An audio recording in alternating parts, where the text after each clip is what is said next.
ഇന്ന് ഞാൻ നിങ്ങൾക്ക് വേണ്ടി വളരെ വ്യത്യസ്തമായ ഒരടിപൊളി American mind blowing the woo of you എന്ന ചിത്രത്തെയാണ് തപ്പിപ്പിടിച്ച് കൊണ്ടുവന്നിട്ടുള്ളത്. ഓൺലൈനർ എന്തെന്നാൽ നമ്മുടെ നായകൻ ജീവിക്കുന്നത് തന്നെ വളരെ കഷ്ടപ്പെട്ടിട്ടാണ്. അതും പോരാഞ്ഞിട്ട് നായകൻ മറ്റൊരാളുടെ കണ്ണിലേക്ക് കുറുകുറുന്ന് തുറിച്ചു നോക്കിയാൽ ഉടനെ നായകൻ ആരെയാണോ നോക്കിയത് ആ ഒരു വ്യക്തിയുടെ ശരീരത്തിലേക്ക് പ്രവേശിക്കും. അതേപോലെ ആ വ്യക്തിയുടെ ആത്മാവ് നായകൻ്റെ ശരീരത്തിലേക്കും പ്രവേശിക്കും. ഇങ്ങനെ നായകന് എല്ലാവരുടെയും ശരീരത്തിലേക്ക് പ്രവേശിക്കാൻ കഴിയും. സോ അതിനുശേഷം നായകന് എന്തൊക്കെ പ്രശ്നങ്ങളാണ് നേരിടേണ്ടി വരുന്നത്, ഇതിൽ നിന്നും ഒക്കെ രക്ഷപ്പെടാൻ നായകന് പറ്റുമോ ഇല്ലയോ എന്നൊക്കെ കൊണ്ടുപോയി അവസാനം ഒരു ഒന്നൊന്നര ട്വിസ്റ്റ്, വേറെ ലെവൽ ട്വിസ്റ്റ്, അത് എന്താണെന്നറിയാൻ തുടക്കം മുതൽ അവസാനം വരെ അതേ സസ്പെൻസോട് കൂടി പാക്കലാമാ. അതിനു മുൻപ് പുതുതായി വന്ന കൂട്ടുകാർ സബ്സ്ക്രൈബ് ചെയ്യാൻ മറക്കല്ലേ. And on and all notification. ഈ ചിത്രം കീറിമുറിച്ചാൽ ചിത്രത്തിൻ്റെ തുടക്കത്തിൽ ഒരു ഓഡിഷൻ നടക്കുന്നത് കാണാം. താടി വെച്ച് ഒരു വ്യക്തി ഓഡിഷനിൽ ആക്ട് ചെയ്യുന്ന ഇയാളുടെ പേര് ഹാരി. കയ്യിൽ ഡയലോഗ് പേപ്പർ പിടിച്ച് ആക്ട് ചെയ്യാൻ ഹാരി റെഡിയായി നിൽക്കുകയാണ്. അതിനിടയിൽ സർ, ഈ റോൾ ഞാൻ സൂപ്പറായിട്ട് ചെയ്യും. താടി എടുക്കണമെങ്കിൽ താടിയും ഞാൻ എടുക്കും. ഇനിയും വളർത്തണമെങ്കിൽ കരടി നെയ്യ് തേച്ചിട്ടാണെങ്കിലും ഞാൻ വളർത്തും. ഇതിനു മുൻപ് നിങ്ങളുടെ ഓഡിഷനൊക്കെ ഞാൻ വന്നിരുന്നു, അതിൽ എന്നെ സെലക്ട് ചെയ്തില്ല. എന്നാൽ ഇത്തവണ നിങ്ങൾ എന്നെ സെലക്ട് ചെയ്യും എന്നൊക്കെ ഹാരി പറയുകയാണ്. അന്നേരം അതെ, ആദ്യം ഡയലോഗ് പറ, ബാക്കി ഞങ്ങൾ തീരുമാനിക്കാം എന്ന് ഓഡിഷൻ നടത്തുന്ന ആൾ പറഞ്ഞതും അങ്ങനെ ഹാരി ഡയലോഗ് പറഞ്ഞെങ്കിലും ഹാരിയെ സെലക്ട് ചെയ്തില്ല. സെലക്ട് ചെയ്തില്ലെങ്കിൽ കുഴപ്പമില്ല, ഹാരിയെ നോക്കി കളിയാക്കുകയും ചെയ്യുന്നു. ആകെ വിഷമിച്ച് ഡയലോഗ് എഴുതിയ പേപ്പർ വലിച്ചെറിഞ്ഞ് നേരെ വീട്ടിലേക്ക് പോവുകയും ഫ്രിഡ്ജ് തുറന്ന് ഡ്രിങ്ക്സ് കുടിച്ചുകൊണ്ടിരിക്കുമ്പോൾ ഹാരിയുടെ വൈഫ് വരികയാണ്. ഏയ് മനുഷ്യ, ഓഡിഷൻ എന്തായി? എടി, അതും പൊട്ടിപ്പോയി, സെലക്ട് ആയില്ല. ഏയ് മനുഷ്യ, നിങ്ങൾ പോയ ഓഡിഷൻ എത്ര വലുതാണെന്ന് അറിയാമോ? എത്ര വലുതായാലും എനിക്കെന്താ, എനിക്കിഷ്ടപ്പെട്ടില്ല. ഡയലോഗ് വായിക്കുമ്പോൾ തന്നെ മനസ്സിലായി അത് നല്ല ക്യാരക്ടർ അല്ല എന്ന്. ഞാൻ സെലക്ട് ആവാത്തത് തന്നെ നന്നായി. നിങ്ങൾ എല്ലാ ഓഡിഷൻ കഴിഞ്ഞ് വരുമ്പോൾ ഇത് തന്നെയാണല്ലോ പറയാറ്. ഇങ്ങനെ പോയാൽ നിങ്ങൾ ഒരു ആക്ടറേ ആവില്ല എന്ന് വൈഫ് പറയുമ്പോൾ തന്നെ കറണ്ട് കട്ടാവുകയാണ്. കറണ്ട് എങ്ങനെയാ കട്ടായത്? ബില്ലൊക്കെ അടച്ചതല്ലേ, ഹൗസ് ഓണർക്ക് കോൾ ചെയ്യട്ടെ എന്ന് പറഞ്ഞു വൈഫ് കോൾ ചെയ്യാൻ നോക്കുമ്പോൾ എടി, കറണ്ട് കട്ടായതിനും ഹൗസ് ഓണറിനും തമ്മിൽ ഒരു ബന്ധവുമില്ല. കറണ്ട് ബില്ല് ഞാൻ അടച്ചില്ല. ഏയ് ഹാരി, നീ എന്താ പറയുന്നത്? കറണ്ട് ബില്ല് പോലും നിനക്ക് അടക്കാൻ പറ്റുന്നില്ലേ? എടി, നിനക്ക് തന്നെ അറിയാവുന്നതല്ലേ, എനിക്ക് ജോലിയുമില്ല, ഓഡിഷനിൽ സെലക്റ്റും ആയിട്ടില്ല, ഒന്നും എന്നെ കൊണ്ട് ചെയ്യാനും പറ്റുന്നില്ല. അത് കേട്ട് ഏയ് മനുഷ്യ, പിന്നെ എന്തിനാ എന്നെ കെട്ടിയത്? ഇപ്പോഴേ എന്നെ നോക്കാൻ നിങ്ങൾക്ക് പറ്റുന്നില്ലെങ്കിൽ നമുക്ക് കുട്ടികളുണ്ടായാൽ എങ്ങനെ നിങ്ങൾ നോക്കും? പിച്ച എടുക്കേണ്ടി വരുമല്ലോ. എടി നോക്ക്, എപ്പോഴും ഒരുപോലെ ഉണ്ടാവില്ല. നമ്മുടെ ദാരിദ്ര്യം മാറും, ഞാനൊരു കോടീശ്വരനാവും. എന്നാൽ ഹാരിയുടെ ഭാര്യ ദേഷ്യത്തിൽ എങ്കിൽ ആദ്യം പണം ഉണ്ടാക്ക്, എന്നിട്ട് സംസാരിക്ക്. കറണ്ട് ബില്ല് അടക്കാൻ പോലും പൈസ ഇല്ലാത്ത ആളാണ് കോടീശ്വരനാവുന്നത്. ഏത് നേരത്താണോ നിന്നെ പ്രേമിച്ച് കെട്ടാൻ തോന്നിയത്? അത് കേട്ടതോടെ ഹാരിയുടെ മനസ്സ് തകർന്ന് നേരെ റൂമിൽ പോയി ഡോറെല്ലാം അടച്ചു നിന്ന് പണമുണ്ടെങ്കിൽ മാത്രമേ കെട്ടിയ പെണ്ണ് വരെ കൂടെ ഉണ്ടാവൂ എന്ന് മനസ്സിലാക്കി അവിടെയുള്ള ഒരു ബാഗ് എടുത്ത് ശരി, ഞാൻ കുറച്ച് കഴിഞ്ഞ് പണവുമായി വരാം എന്ന് പറഞ്ഞ് വീട്ടിൽ നിന്നും പുറത്തേക്ക് പോവുകയാണ്. കയ്യിൽ ആ ഒരു തുണി സഞ്ചി പോലത്തെ ബാഗ് എടുത്തിട്ട് പോയി ഒരു ബിൽഡിങ്ങിൻ്റെ മുന്നിൽ നിന്നിട്ട് എന്നെ കൊണ്ട് പറ്റും എന്ന് പറഞ്ഞ് മനസ്സിനെ ബലപ്പെടുത്തിയിട്ട് നേരെ ആ ബിൽഡിങ്ങിൻ്റെ അകത്തേക്ക് പോവുകയാണ്. അതൊരു ബാങ്കാണ്. അകത്ത് കസ്റ്റമർ ഒക്കെ ഉണ്ട്. ഹാരിയുടെ കയ്യിലുള്ള സഞ്ചിയിൽ ഒരു തോക്കാണ് ഉണ്ടായിരുന്നത്. നേരെ കാഷ്യറിനെ നോക്കി ടാർഗറ്റ് ചെയ്യുകയും ചുറ്റിലും പോലീസ് ഉണ്ടോ എന്ന് നോക്കുമ്പോൾ ഒരേ ഒരു വയസ്സായ പോലീസ് അവിടെയുണ്ട്.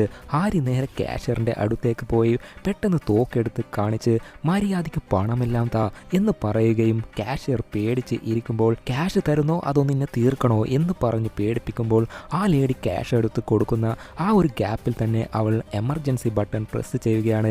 അതിനാൽ അപകടം നടക്കുന്നുണ്ടെന്ന് പോലീസിന് ഇൻഫോർമേഷൻ കിട്ടും. ഇപ്പോൾ കാഷ്യർ പണം എടുത്തു കൊടുക്കുന്ന പോലെ ആക്ട് ചെയ്യുകയാണ്.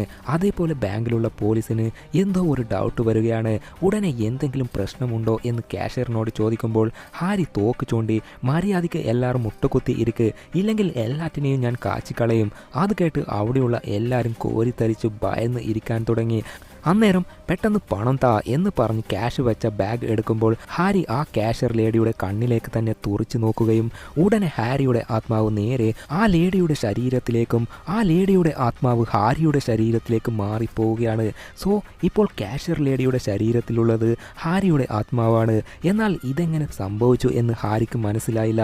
അതേപോലെ ക്യാഷ്യർ ലേഡിക്കും ഞാൻ ഈ ബാങ്ക് കൊള്ളയടിക്കാൻ വന്നതല്ല എന്ന് പറഞ്ഞ് ഹാരിയുടെ ശരീരത്തിലുള്ള ക്യാഷ്യർ ലേഡി തോക്ക് താഴെ ഇടും എത്തുകയാണ്. ഞാനല്ല ഞാൻ അതാണ് എന്ന് പറയവേ പെട്ടെന്ന് പോലീസ് അവളെ പിടികൂടുകയും ചെയ്തു. ഹാരി ആണെങ്കിൽ കാഷ്യർ ലേഡിയുടെ ശരീരത്തിലാണുള്ളത്.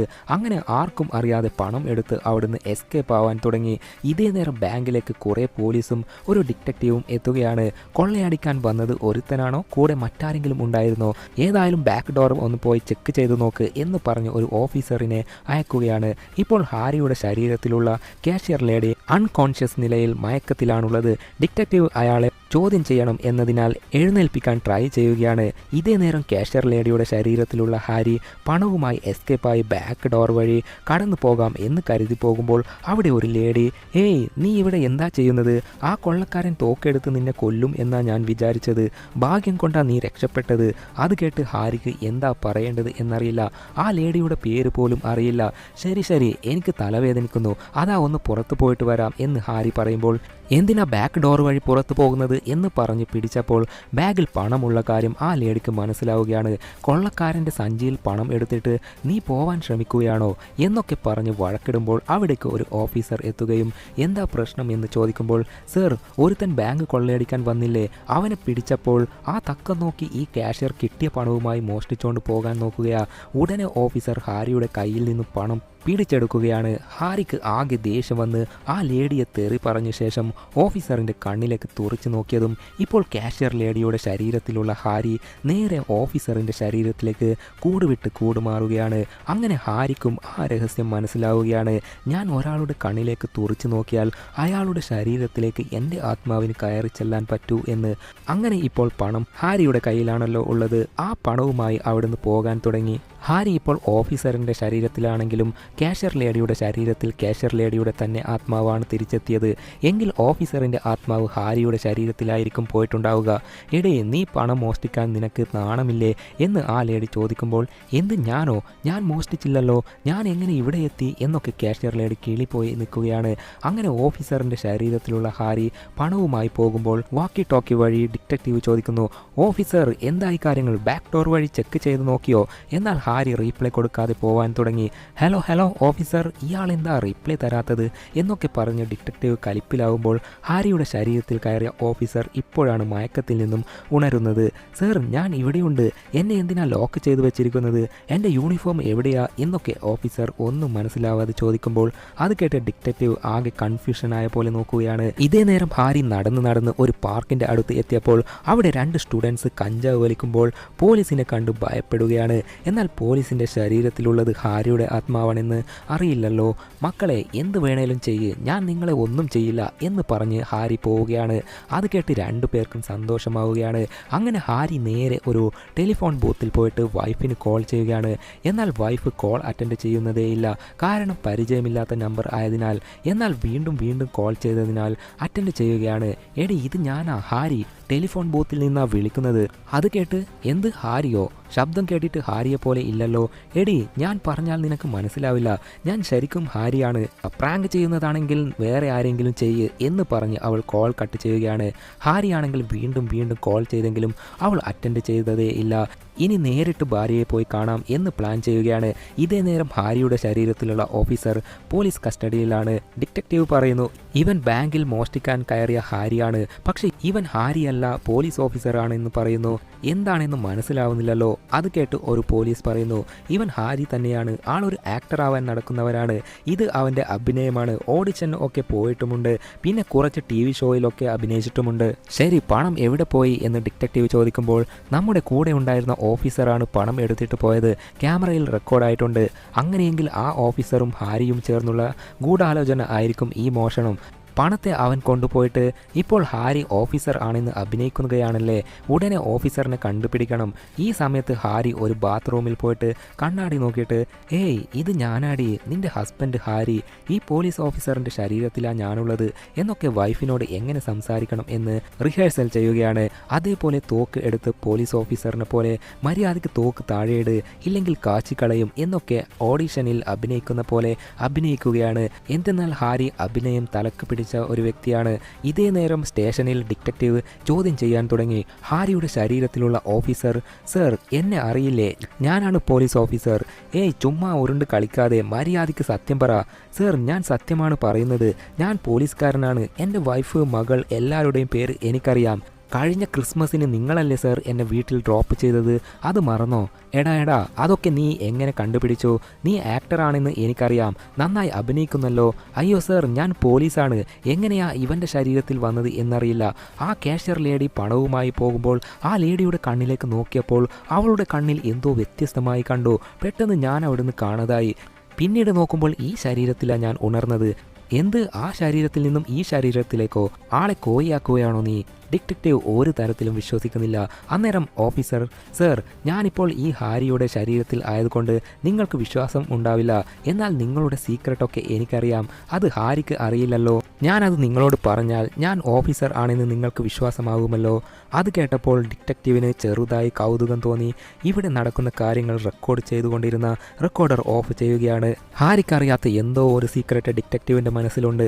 ഇതേ നേരം ഓഫീസറിൻ്റെ ശരീരത്തിലുള്ള ഹാരി ഒരു റെസ്റ്റോറൻറ്റിൽ പോയി കോഫി ഓർഡർ ചെയ്യുകയാണ്. അന്നേരം ഷോപ്പിലെ വർക്കർ, എന്താ സർ നിങ്ങൾ തനിയെ വന്നത്, നിങ്ങളുടെ കൂടെയുള്ളവരൊക്കെ പുറകിലാണല്ലോ എന്ന് പറഞ്ഞതും ഹാരി തിരിഞ്ഞു നോക്കുമ്പോൾ കുറെ പോലീസ് അതുവഴി വരികയാണ്. അത് കണ്ട് അയ്യോ അവർ എന്നെയാണല്ലോ അന്വേഷിക്കുന്നത്, എന്താ ചെയ്യേണ്ടതെന്നറിയില്ല, കയ്യിൽ പണവും വച്ചിട്ടുണ്ട്, വരുന്ന പോലീസുകാരും ദേ അവൻ അവിടെയുണ്ട് എന്ന് പറഞ്ഞ് റെസ്റ്റോറൻറ്റ് അകത്തേക്ക് വന്നുകൊണ്ടിരിക്കുകയാണ്. ഉടനെ ഹാരി ആ പണത്തെ ആ വർക്കറിൻ്റെ അടുത്തേക്ക് ഇട്ടിട്ട് അയാളുടെ ഷർട്ടിൽ പിടിച്ച് കണ്ണിലേക്ക് തന്നെ തുറിച്ചു നോക്കുകയാണ്. അതോടെ ഹാരിയുടെ ആത്മാവ് വർക്കറിൻ്റെ ശരീരത്തിലേക്കും അതേപോലെ ഓഫീസറിൻ്റെ ശരീരത്തിലേക്ക്, ജയിലിലുള്ള ഹാരിയുടെ ശരീരത്തിലുള്ള ഓഫീസറിൻ്റെ ശരീരത്തിലേക്ക് തന്നെ തിരിച്ചെത്തുകയും വർക്കറിൻ്റെ ആത്മാവ് ജയിലിലുള്ള ഹാരിയുടെ ശരീരത്തിലേക്കും കൂടുവിട്ട് കൂടുമാറുകയാണ്. സോ ഇപ്പോൾ വർക്കറിൻ്റെ ശരീരത്തിലാണ് ഹാരിയുടെ ആത്മാവുള്ളത്. പെട്ടെന്ന് പണവുമായി ഓടിപ്പോകുമ്പോൾ അത് കണ്ട് പോലീസും പുറകെ ഓടാൻ തുടങ്ങി. എന്നാൽ വർക്കറിന് സ്പീഡിൽ ഓടാനേ പറ്റുന്നില്ല. എൻ്റെ കാലാപ്പരി മുത്തപ്പ, ഇങ്ങനെ ഒരുത്തൻ്റെ ശരീരത്തിലേക്കാണല്ലോ കയറാൻ പറ്റിയത്, ഇവന് സ്പീഡിൽ ഓടാൻ പറ്റുന്നില്ല. പെട്ടെന്ന് വേറെ ആരുടെയെങ്കിലും ശരീരത്തിലേക്ക് മാറണം എന്ന് കരുതി ഓരോരുത്തരെയും നോക്കി ഓടുമ്പോൾ മുന്നിലൂടെ ജോൺ എന്നൊരുത്തൻ ജോഗിങ് ചെയ്തു വരുന്നത് കാണുകയും ആഹാ അവന് നല്ല ആരോഗ്യം ഉണ്ടാവും എന്ന് കരുതി ജോണിനെ പിടിച്ചു നിർത്തിയപ്പോൾ എന്താണ്, ആരാണ്, എന്ത് വേണം എന്ന് ജോൺ ചോദിക്കുമ്പോൾ നിന്നെ വേണം എന്ന് പറഞ്ഞ് ജോണിൻ്റെ കണ്ണിലേക്ക് നോക്കിയതും ഹാരിയുടെ ആത്മാവ് ജോണിൻ്റെ ശരീരത്തിലേക്ക് മാറുകയും ചെയ്തു. അങ്ങനെ ഹാരി പണവുമായി വേഗത്തിൽ ഓടാൻ തുടങ്ങി. മറ്റേ വശത്ത് പോലീസുകാർ ഓടിപ്പോയി വർക്കറിനെ പിടികൂടുകയാണ്. വർക്കറിൻ്റെ ആത്മാവ് ജയിലിൽ നിന്നും തിരിച്ച് വർക്കറിൻ്റെ ശരീരത്തിൽ തന്നെ എത്തിയതാണല്ലോ. എന്നാൽ വർക്കറിന് എന്താ സംഭവിക്കുന്നതെന്ന് മനസ്സിലാവുന്നതേയില്ല. പണസഞ്ചി എവിടെ എന്ന് നോക്കുമ്പോൾ ജോൺ പണവുമായി ഓടുന്നത് കണ്ട് എന്തോ ഒരു വ്യത്യസ്തമായ കാര്യം നടക്കുന്നുണ്ട് എന്ന് പോലീസിന് മനസ്സിലാവുകയാണ്.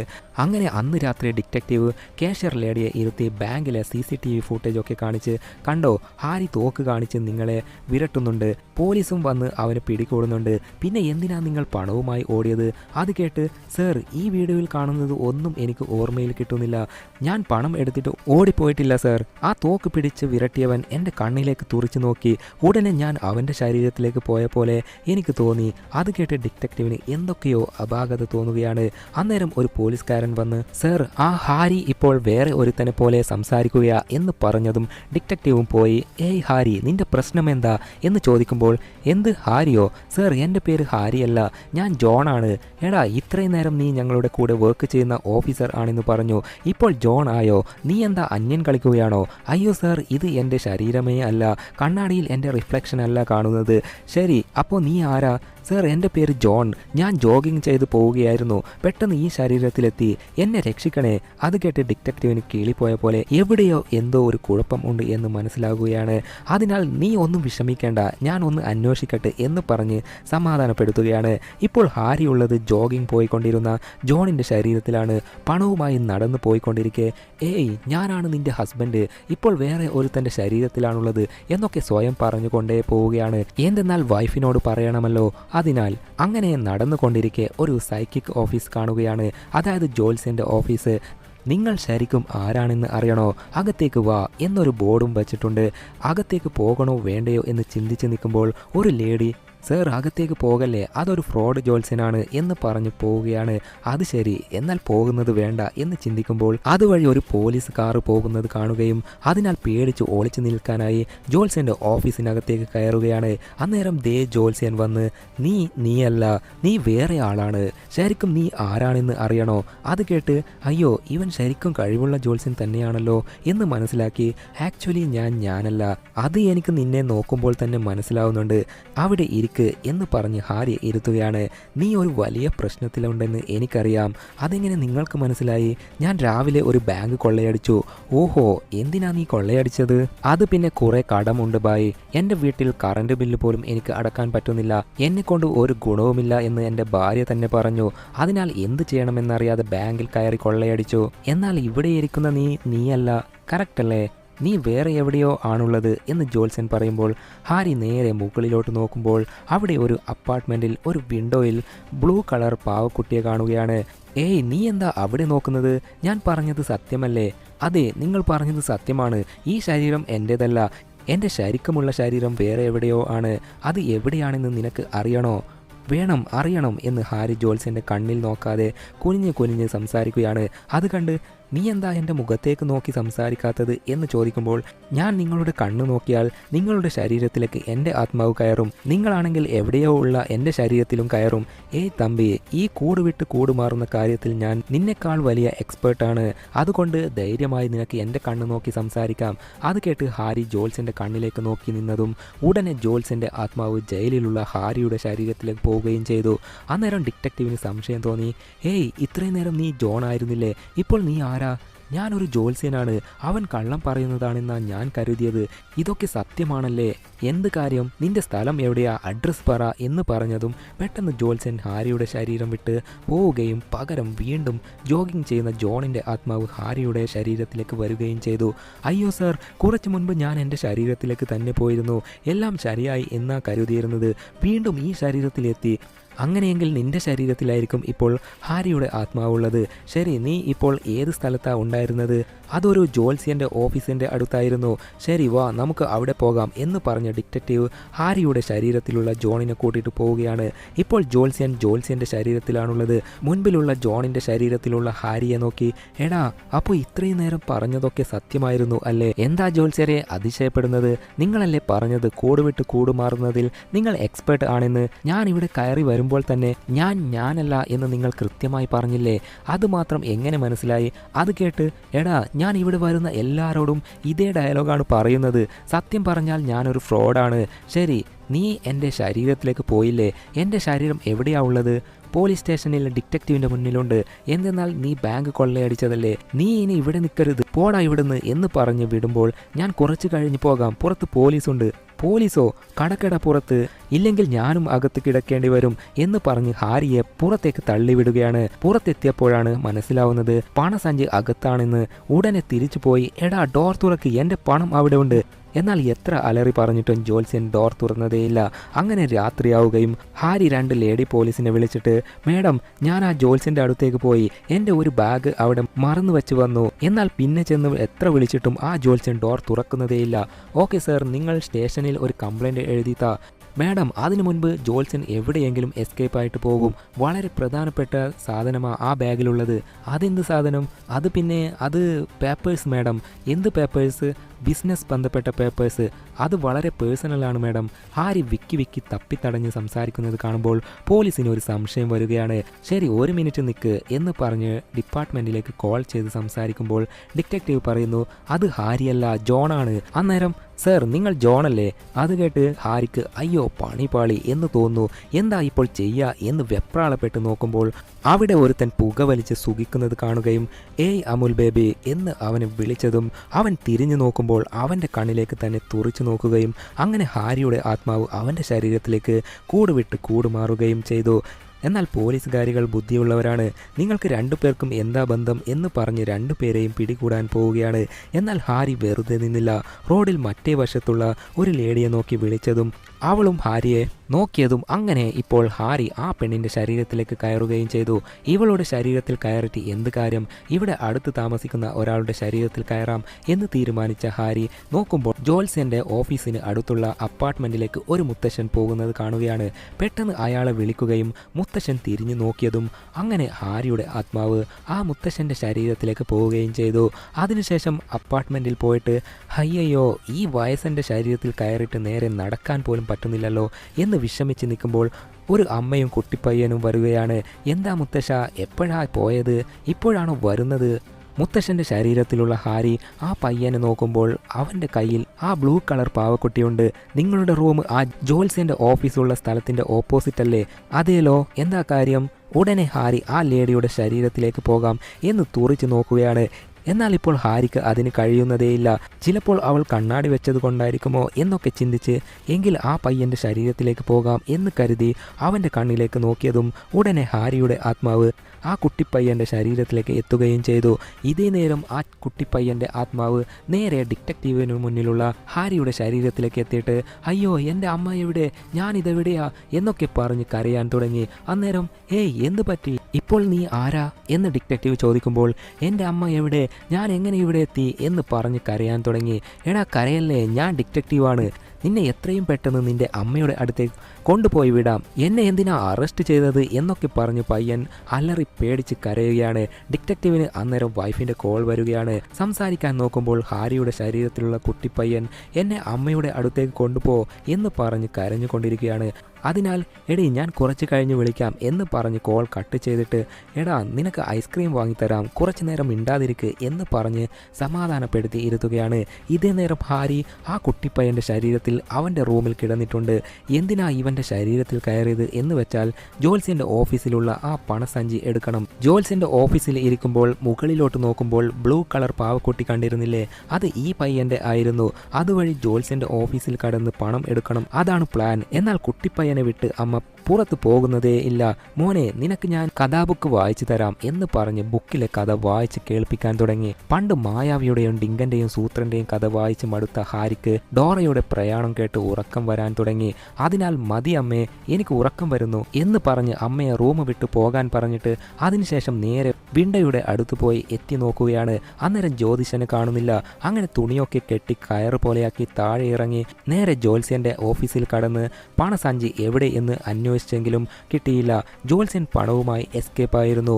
നോക്കിയാൽ അവിടെ ഡിറ്റക്റ്റീവും ഹാരിയുടെ ശരീരത്തിലുള്ള കുട്ടിപ്പയ്യനുമുണ്ട്.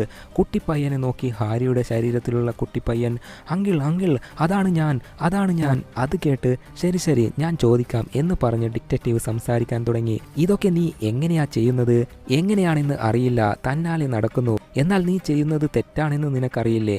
ബാങ്ക് വരെ കൊള്ളയടിച്ച് പിടിക്കാൻ വരുമ്പോൾ ഓരോരുത്തരുടെയും ശരീരത്തിലേക്ക് കൂടുവിട്ട് കൂടുമാറി ഇപ്പോൾ ഒടുവിൽ എൻ്റെ അടുത്ത് വന്ന് നിൽക്കുന്നു.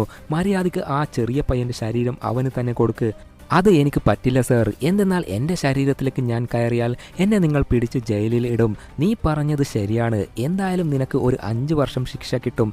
എന്നാൽ ജയിലിൽ നീ പ്രശ്നങ്ങൾ ഒന്നും ഉണ്ടാക്കാതെ ഇരുന്നാൽ ശിക്ഷയുടെ കാലാവധി കുറക്കും. അതുകൊണ്ട് മര്യാദയ്ക്ക് കുട്ടിപ്പയ്യൻ്റെ ശരീരത്തിൽ നിന്നും നിന്റെ ശരീരത്തിലേക്ക് മാറിയിട്ട് കീഴടങ്ങിക്കോ. നിനക്ക് എല്ലാ സഹായവും ഞാൻ ചെയ്യാം.